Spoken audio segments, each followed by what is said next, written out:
আলহামদুলিল্লাহ আমাদের উস্তাদে মুহতারাম উস্তাজুল আসাতিজা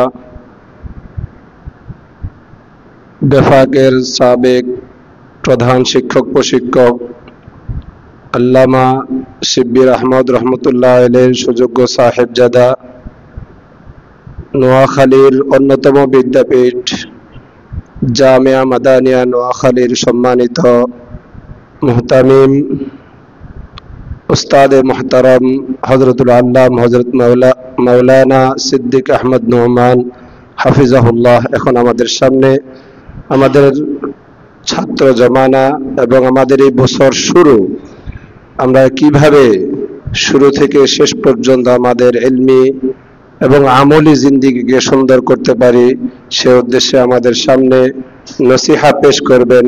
আমরা সকলেই মনোযোগের সাথে নসিহা শুনব এবং আমরা নোট করার চেষ্টা করব। আশপাশে যদি কেউ ঘুমায় আমরা তাদেরকে জাগিয়ে দিব, ঘুমাতে দিব না। আমরা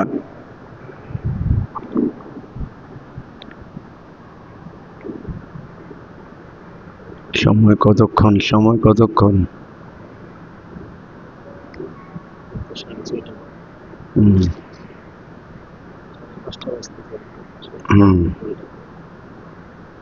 এক ঘন্টা।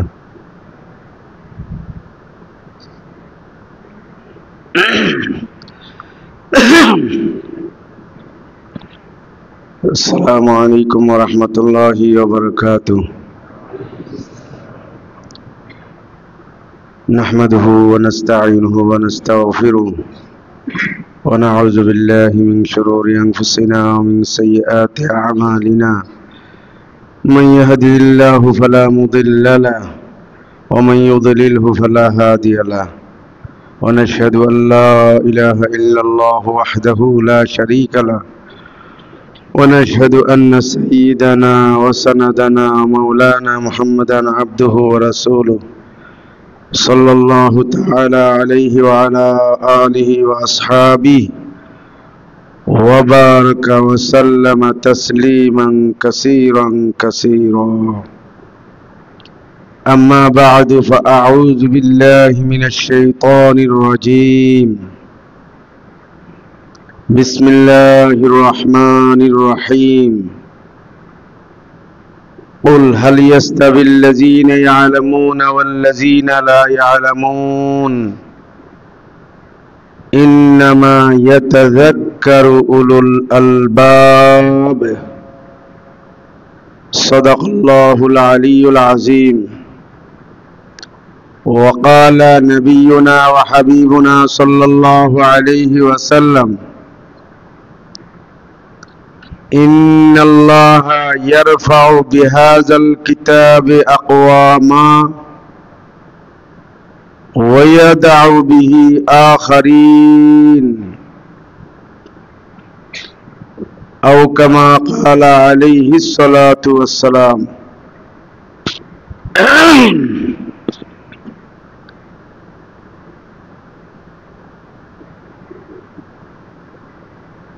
আলহামদুলিল্লাহ আমরা যারা কাও মাদ্রাসার আঙ্গিনায় পড়ালেখা করার জন্য ভর্তি হয়েছি,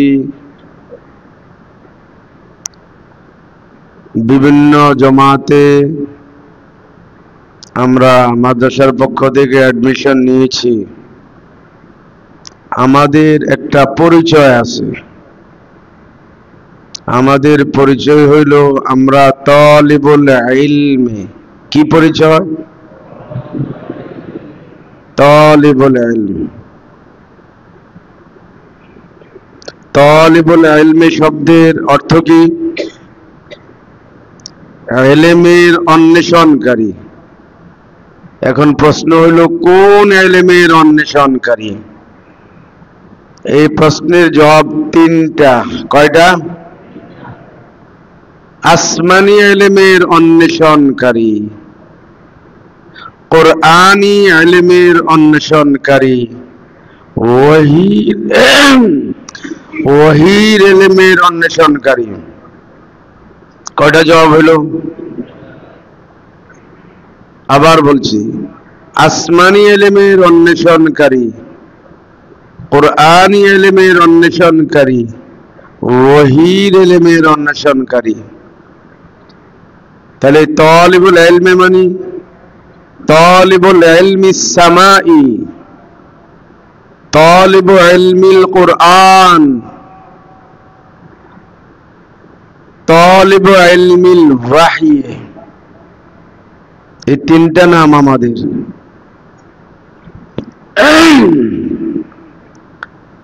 এর মধ্যে মূল নাম হচ্ছে তালিবু ইলমিল ওয়াহী, ওহীর ইলমের অন্বেষণকারী। ওহীর বিষয়টা যেহেতু একটা সূক্ষ্ম বিষয়, সবাই বুঝবে না, এই জন্য বোঝার সুবিধার জন্য বাকি দুইটা নাম। গলা ডিস্টার্ব করতে আছে।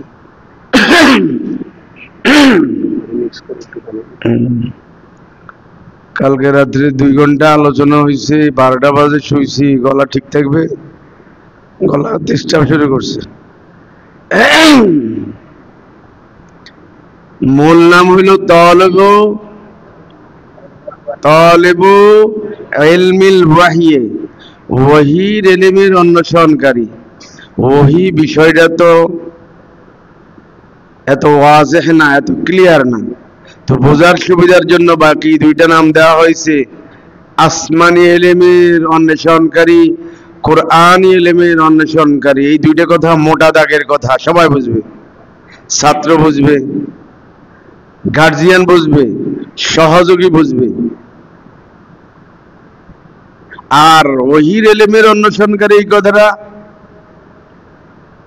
অনেক সময় ছাত্র, নিচের ছাত্র হলে বুঝবে না, তার গার্জিয়ান বুঝবে না, সহযোগীরা বুঝবে না, বুঝবে শুধু কেবল তার ওস্তাদ। এই জন্য বাকি দুইটা নাম আবিষ্কার করা হয়েছে বোঝানোর সুবিধার জন্য। কিন্তু মূলত আমাদের মূল নাম, মূল পরিচয় তালিবু ইলমিল ওয়াহী, ওহীর ইলমের অন্বেষণকারী। আর এই কথা কি আপনাদের আমাদের জানা আছে যে ওহীর ইলমের অন্বেষণকারী, ওহীর ইলমের শিক্ষার্থী, ওহীর ইলমের ছাত্র এবং ছাত্রী পৃথিবীর সেরা ছাত্র ছাত্রী। ওহীর ইলমের অন্বেষণকারী, ওহীর ইলমের শিক্ষার্থী পৃথিবীর শিক্ষার্থীর জগতে সবচেয়ে শ্রেষ্ঠ শিক্ষার্থী। ये बात आपको मालूम है? অনেকের জানা নাই, অনেকের জানা আছে কিন্তু এই কথার ওজন বুঝে নাই। এই বিষয়টা আলোচনা করার জন্যই কোরআন কারীমের একটা আয়াত এবং রাসূলুল্লাহ সাল্লাল্লাহু আলাইহি ওয়াসাল্লামের একটা হাদিস আপনাদের সামনে পড়া হয়েছে। দোয়া চাই যেন আয়াত হাদিসের আলোকে আপনাদের সামনে কিছু কথা বলতে পারি, যাতে আমার ফায়দা হয়, আপনাদের ফায়দা হয়।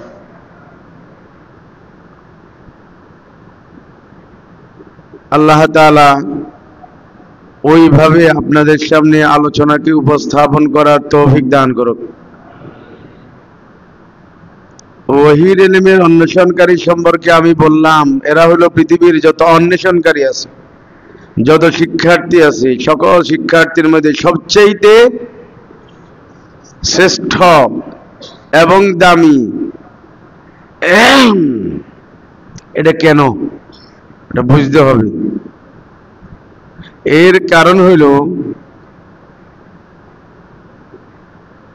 যে ইলমটা আমরা অন্বেষণ করি, এটা আমাদের কাছে আসছে আল্লাহর পক্ষ থেকে ওহীর মাধ্যমে। এই ইলমের সূচনা, এই ওহীর সূচনা আল্লাহ সুবহানাহু ওয়া তাআলার জাত থেকে। আর আল্লাহ সুবহানাহু ওয়া তাআলার জাত হচ্ছে খায়রুজ জাত। আল্লাহ তাআলার জাত হচ্ছে কি? খায়রুজ জাত। তাহলে এর সূচনাটা খায়রুজ জাত থেকে, এমন জাত থেকে যে জাত হলো সবচেয়ে শ্রেষ্ঠ জাত। এরপরে এই ওহীর ইলম পৃথিবীতে নিয়ে আসছেন যে ফেরেশতা, তিনি হচ্ছেন খায়রুল মালায়েকা। তিনি হচ্ছেন কি? খায়রুল ফেরেশতাদের জগতে সবচেয়ে শ্রেষ্ঠ ফেরেশতা হযরতে জিবরাইল আলাইহিস সালাতু ওয়াস সালাম। 3 বছরের জন্য রাসূলুল্লাহ সাল্লাল্লাহু আলাইহি সাল্লামের কাছে ওহীর আদান প্রদান হয়েছে হযরতে ইসরাফিল আলাইহিস সালাতু ওয়াস সালামের মাঝে স্রেফ 3 বছর। এর বাহিরে যত ওহী রাসূলুল্লাহ সাল্লাল্লাহু আলাইহি সাল্লামের কাছে এসেছে সকল ওহী হযরতে জিবরাইল আলাইহিস সালাতু ওয়াস সালামের মাঝে এসেছে। তিনি হইলেন খায়রুল মালায়েকা, ফেরেশতাদের মধ্যে তিনি শ্রেষ্ঠ ফেরেশতা। এবার এই ওহীর ইলম যার কাছে পাঠানো হয়েছে তিনি হচ্ছেন খায়রুল বাশারে ওয়ান নাস, খায়রুল বাশারে ওয়ান নাস, পৃথিবীর সকল মানব মানবীর মধ্যে তিনি সেরা এবং সর্বশ্রেষ্ঠ। তাহলে একটু খেয়াল করেন, আসমানি ইলম ওহীর ইলমের সূচনাটা শ্রেষ্ঠ জাত থেকে, এটা যেখানে যাইয়া পৌঁছলো সেটাও শ্রেষ্ঠ ব্যক্তিত্ব, মাঝখানে যিনি মিডিয়ার মাধ্যম তিনি হলেন শ্রেষ্ঠ ফেরেশতা। তাহলে শুরু, মাঝখান এবং শেষ শ্রেষ্ঠ। সুতরাং এই ইলমের যিনি শিক্ষার্থী হবেন তিনি সবচেয়ে শ্রেষ্ঠ হবেন না কি হবেন? শুধু কেবল ওই ছাত্র শ্রেষ্ঠ নয়, যে পড়ায় যে শিক্ষক তিনিও শ্রেষ্ঠ শিক্ষক। কেন? সাবজেক্ট হইল কি সবচেয়ে সেরা, আর এটার সূচনা সেরা জাত থেকে, আর এটা পৌঁছে দেওয়া হয়েছে সেরা জাতের কাছে। এই জন্য এর সাথে যত কিছু যুক্ত হবে সবই শ্রেষ্ঠ। এই জন্য ছাত্র হইল কি শ্রেষ্ঠ ছাত্র, আর ওস্তাদরা শিক্ষকরা হইল শ্রেষ্ঠ ওস্তাদ। এই পর্যায়ে আমরা আল্লাহ তাআলা শুকর আদায় করি আলহামদুলিল্লাহ। সেই শ্রেষ্ঠত্বের অধিকারী হওয়ার জন্য আল্লাহ বিভিন্ন অঞ্চল থেকে আমাদেরকে বেছে নিয়ে আসছেন মাদ্রাসার আঙ্গিনায়। আমরা এতে অসন্তুষ্ট না আল্লাহ তাআলার এই ফয়সালার উপর রাজি এবং খুশি? কারা কারা রাজি আর খুশি দেখান হাত তুলে। আল্লাহ আপনি আমাদের উপর আমাদেরকে মহব্বত করে ভালোবেসে আমাদেরকে এই ইলম অর্জন করার জন্য বাছাই করেছেন। আপনার এই সিদ্ধান্তের উপর আমরা রাজি ও খুশি, আপনিও আমাদের উপর রাজি খুশি হয়ে যান। হাত নামান। এই কথাটাই রাসূলুল্লাহ সাল্লাল্লাহু আলাইহি ওয়াসাল্লাম এক হাদিসে বলেছেন, খায়রুকুম মান তাআল্লামাল কুরআনা ওয়া আল্লামা। তোমাদের মধ্যে যে কোরআন কারীম মানে আসমানি ইলম ওহীর ইলম পড়ায়, ছাত্র শিক্ষক, রাসূল বলেন এই ছাত্র পৃথিবীর সেরা ছাত্র, এই শিক্ষার্থী পৃথিবীর সেরা শিক্ষার্থী, তার শিক্ষক পৃথিবীর সেরা শিক্ষক। তাহলে বোঝা গেল এই ইলমের সাথে যে যুক্ত হবে সে সেরা হয়ে যাবে। এই জন্য এই হাদিসের আলোকে, পূর্বের আলোচনার আলোকে বলছি, এই ইলমের সাথে শুধু কেবল আমরা ছাত্র শিক্ষক জড়িত না, আরো 2টা পক্ষ জড়িত আছে। সেই 2টা পক্ষ শ্রেষ্ঠ হবে। সেই 2 পক্ষের এক পক্ষের নাম আমাদের গার্জিয়ান। আমাদের কি? আমাদের গার্জিয়ানরা বোঝা গেল কি শ্রেষ্ঠ গার্জিয়ান। আলহামদুলিল্লাহ, গার্জিয়ানদেরকে মেসেজ দিয়ে দিবেন যে আমরা আসমানি ইলম পড়ার কারণে শ্রেষ্ঠ ছাত্র। আপনারা যারা আমাদেরকে আসমানি ইলম পড়বার জন্য মাদ্রাসায় ভর্তি করেছেন, সহযোগিতা করেছেন, জাগতিক শিক্ষা, ন্যাশনাল কারিকুলাম, দুনিয়ার পড়ালেখা, প্রযুক্তি, টেকনোলজি শিক্ষা করার পরিবর্তে কোরআন ইলম শিক্ষা করার জন্য আমাদেরকে আপনারা মাদ্রাসার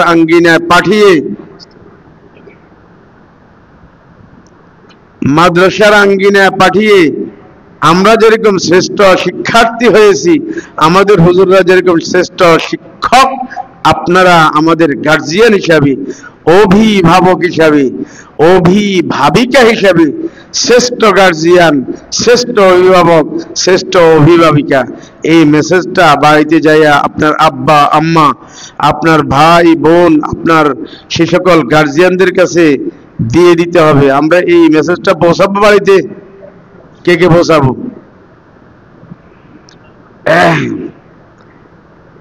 কেন পৌঁছাবো?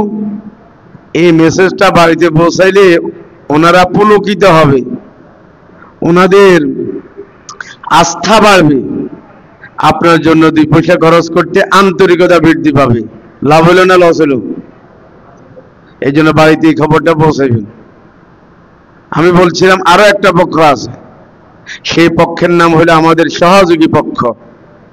আমাদের এই মাদ্রাসাগুলিকে যে সকল ধর্মপ্রাণ মুসলমানরা সাপোর্ট দেন, অর্থ দেন, বুদ্ধি দেন, জায়গা দেন, অবকাঠামোর সমস্যা দূর করেন, বোর্ডিং এর সমস্যা দূর করেন, সে সকল ধর্মপ্রাণ মুসলমান ভাইরা, এদের সম্পর্কে বলবো যে ইনারা হইলেন সহযোগীর মধ্যে শ্রেষ্ঠ সহযোগী। সহযোগীর মধ্যে কি কয়টা পক্ষ হইল? 4 পক্ষ হইল। কয়টা পক্ষ? আজকে মানুষ মাল ও দৌলত দ্বারা সহযোগিতা করে কোথায়? একটা স্টেডিয়াম বানাইবার জন্য। সহযোগিতা করে কোথায়? একটা হাসপাতাল বানাইবার জন্য। এগুলিতে তারা ডোনেশন করে, ফান্ডিং করে, বিনিময়ে ডোনারদের তালিকায় নাম আসে। কিন্তু এই সহযোগিতা, এই ডোনেশন শ্রেষ্ঠ জায়গায় নয়। শ্রেষ্ঠ জায়গার ডোনেশন আর সহযোগিতা হইল আসমান ইলম অর্জনের খাতে যারা বিনিয়োগ করে। আমাদের সহযোগী পক্ষকে এই মেসেজ আমাদের পৌঁছে দিতে হবে, বুঝাইতে হবে যে আপনারা হলেন পৃথিবীর যত সহযোগী আছে সেই সহযোগীর মধ্যে সবচেয়ে শ্রেষ্ঠ সহযোগী।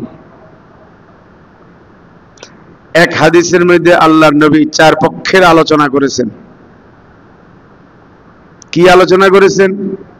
আল্লাহর নবী বলেছেন, উগদু আলিমান আও মুতাআল্লিমান আও মুহিব্বান আও মুস্তামিআন ওয়ালা তাকুনিল খামিসা ফাতাহালিকা। ও আমার উম্মতি, তোমরা আসমানি ইলম কেন্দ্রিক 4টা পক্ষ আছে, এই 4 ক্যাটাগরি যে কোনো একটাতে ঢুকে যাও, তাহলে তোমাদের কামিয়াবি দুনিয়াতে, তাহলে তোমাদের কামিয়াবি আখিরাতে। তোমাদের দুনিয়াতে সাআদাত মন্দি, আখিরাতে সাআদাত মন্দি। শিক্ষক হয়ে যাও, ছাত্র হয়ে যাও, গার্জিয়ান হয়ে যাও, সহযোগী হয়ে যাও। হাদিসের খোলাসা হইল এই 4 পক্ষের কথা এই হাদিসে বলা হয়েছে। আল্লাহর নবী বলেন 4-এর বাইরে পঞ্চম কোন গ্রুপে, পঞ্চম কোন ক্যাটাগরিতে তোমরা অনুপ্রবেশ করিও না, তাহলে ধ্বংস হয়ে যাবে। কারণ মুক্তির একমাত্র উপায় হলো এই আসমানি ইলম। আসমানি ইলমের সাথে যুক্ত হওয়ার পদ্ধতি হলো 4টা। এই 4-এর বাইরে যাইবা মানে আসমানি ইলমের বিরোধী হইবা, আসমানি ইলমের বিরোধী হইবা, হালাক হয়ে যাবে। দুনিয়াতে তোমার জন্য অপমান লাজিম, আখিরাতে তোমার জন্য জাহান্নাম অবধারিত। আল্লাহ সুবহানাহু ওয়া তাআলা আসমানি ইলম কেন্দ্রিক এই 4 পক্ষকে কবুল ও মঞ্জুর করুক। দুনিয়াতে ইজ্জতের মালিক বানায় দেখ, আখিরাতে জান্নাতের মালিক বানায় দেখ। এই 4 পক্ষের মধ্যে সেই যে পক্ষ আমাদের সহযোগী পাবলিক, উনি আলেম না, কিন্তু আলেমকে মহব্বত করে, আলেম দোস্ত, মাদ্রাসা দোস্ত, তাদেরকে উজ্জীবিত করার জন্য এই লাইনে যাতে করে তাদের উৎসাহ বৃদ্ধি পায়।